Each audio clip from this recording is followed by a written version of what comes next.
David with the car mold guys, giving a quick lesson on using chlorine dioxide. So you get a 16-ounce cup or something about that size, like a red Solo cup. Doesn't have to be a red Solo cup, be any cup. Fill it up about a third of the way.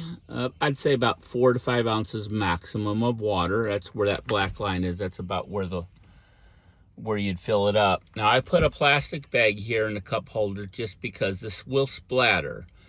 So not that it'll stain anything or anything, it just makes it easy not to have to clean it up. So you put the red Solo cup with the water in the cup holder with the bag in it, and then you need a fish aerator too. You need to oxygenize the water.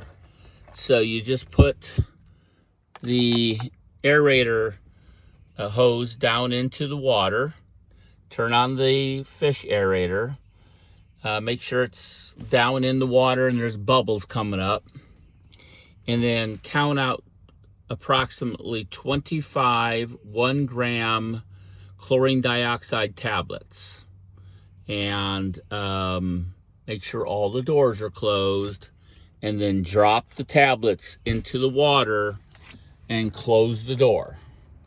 Okay, don't breathe that. It's not going to release the gas immediately anyway.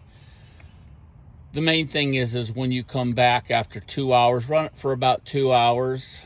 You can run it longer if there's a really bad odor, or if you're really trying to get a real deep penetration of the chlorine dioxide. But do know, the longer you run it, the more the chlorine dioxide odor will linger. So 2 hours is good. And then when you come back, just hold your breath and open all the doors and walk away from the car for a half an hour. And then the level should be such, you don't have to take the cup out or the fish aerator out or anything when you first open the doors, because all the gas will have been released out of the cup anyway. It's not generating anymore by that time after 2 hours. It's just better not to try to reach in there and get that when the gas is so strong. You got to treat this with respect. So just open all the doors, lift gate if it's an SUV, walk away for a half an hour. Then if you want to come back and turn off the fish aerator and pull the cup out, you can, or you can wait the full hour before you do that.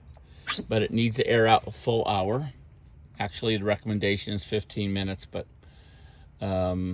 you never can be too careful with this stuff, so I go a whole hour. And that's it, and your car's going to smell a little like chlorine for a while. Now, the best way to get rid of that chlorine odor is to use Lysol spray. Believe it or not, it neutralizes that chlorine dioxide odor very, very, very nicely. And that's all that's to it.